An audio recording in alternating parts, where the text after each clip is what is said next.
Good day, fellow leaders in government and business in South Africa.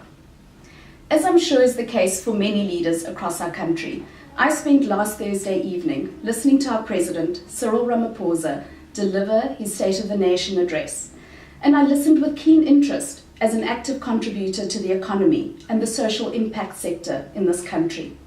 There were many statements that resonated with me, but I listened with great interest, and what heightened my interest was when our President spoke of the Small Business Incubation Program.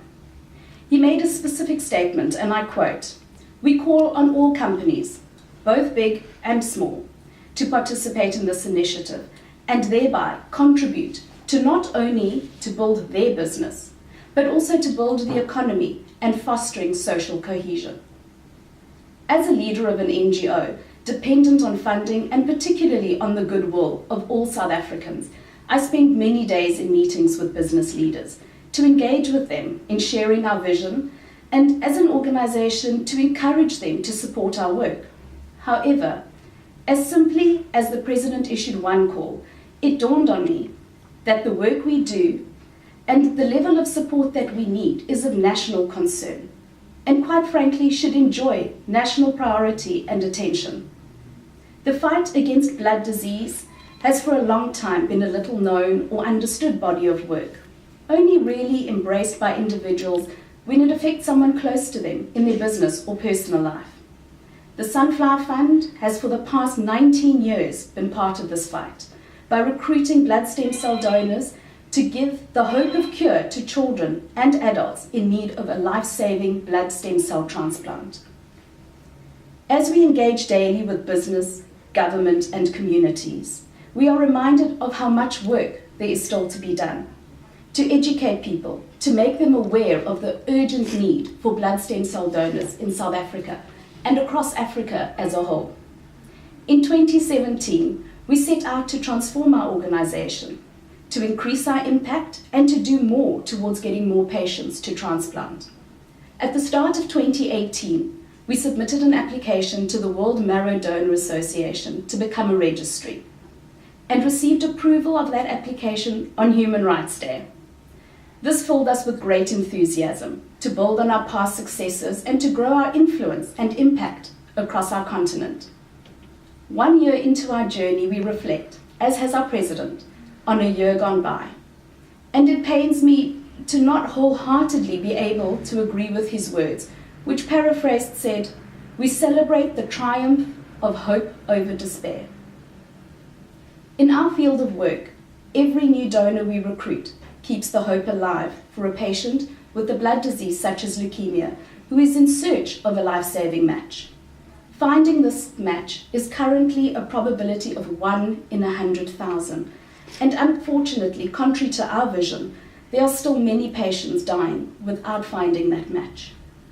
As I reflect on the President's words, I am haunted by a call I made to a mother who lost her 13-year-old daughter only a few months ago. This call was made on what would have been her 14th birthday. President Ramaphosa said, "We must spend this year, the 25th anniversary of freedom, asking ourselves whether we have built a society in which all South Africans, equally and without exception, enjoy the inalienable right to life, dignity, and liberty." The inalienable right to life, equally and without exception. It pains me to think of the many lives lost and the many boys, girls, men, and women in our country still hoping that their search will heal a match from every new donor we recruit. A year ago, like our beautiful country, we as an organization set out on a path of growth and renewal. This path was met with great challenge and cynicism from some, but also met with anticipation and hopefulness from patients and families who are still fighting. However, just as many reached out to South Africans to lend a hand when others were going through difficulties, we have been encouraged by people from all walks of life that have stepped up and registered as a blood stem cell donor to help patients with whom they have no personal link, stepping forward simply because they want to help make a difference. As I sat and listened to our President's words, as we reflect on a year that has passed, we can attest to meaningful progress. I was and am filled with optimism, because yes, it has been a year of meaningful progress for us too. We became founding members of the Stem Cell Registry Alliance, a joint initiative of registries and organizations from the UK, Caribbean and Africa who are committed to recruiting donors of African descent. We also increased our level of tissue typing to 11 loci, above global standards and a first for Africa. We carried the torch not only for South Africa, but for Africa to be recognized within the global donor registry network as providing leadership and innovation to benefit patients of African ancestry. As such, our patients are much more hopeful about a better tomorrow. Their hope, to borrow the words of our President, it's not baseless. It's grounded on the progress that has been made.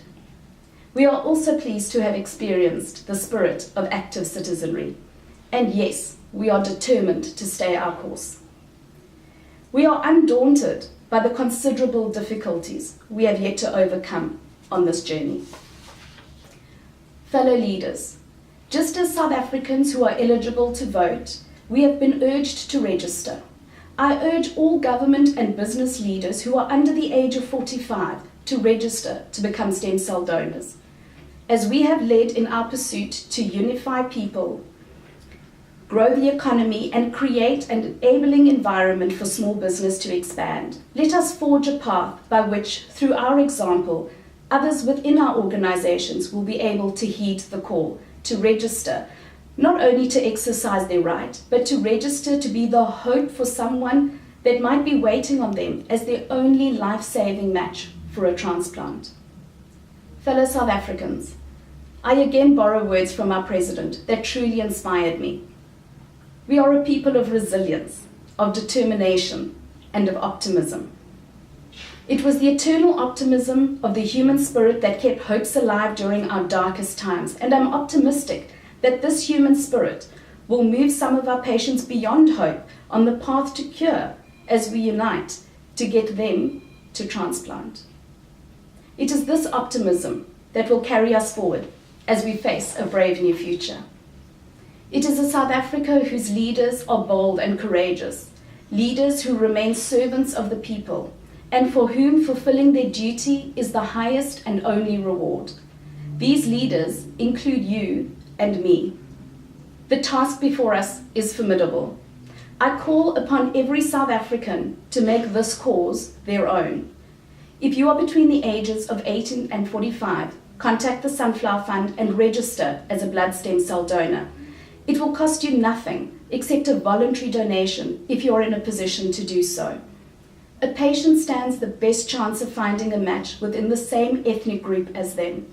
As such, we need a diverse registry of donors, representative of all of our people of our Rainbow Nation. Our diversity makes us unique, but this same diversity provides challenges for our medical transplant community because our unique mixes of DNA is underrepresented on the global donor pool. The Sunflower Fund has committed itself to growing the registry of donors in South Africa by recruiting 10,000 donors per annum. This target is steep given the financial burden that we carry of paying 3,100 Rand per DNA test for each donor. But we rely on your response and your support to take this on. I conclude by reiterating the words of Theodore Roosevelt, who said, "It is not the critic who counts, not the man who points out how the strong man stumbles, or where the doer of deeds could have done them better.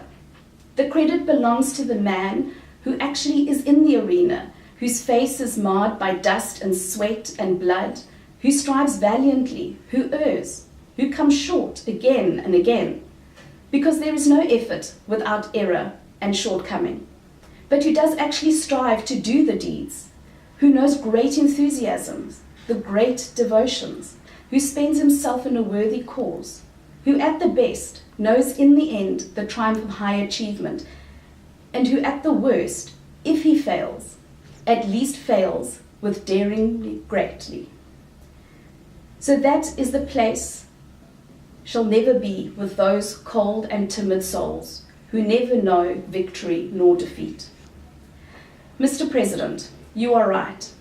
We all have a role to play as individual South Africans, faith-based organizations, sports organizations, trade unions, business, students, academics, citizens, and the NGO community.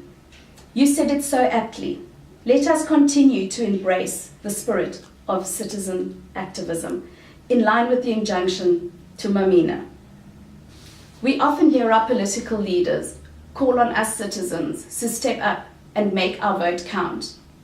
Will you, our servant leaders, respond to a call to step up and support a fight for freedom from disease? You have the power to save a life. It is in your genes. Register to become a blood stem cell donor, fund the fight against blood disease, and use your influence to encourage your staff and party members to help us save lives. We at the Sunflower Fund are counting on you. On behalf of the many patients living in hope, I thank you.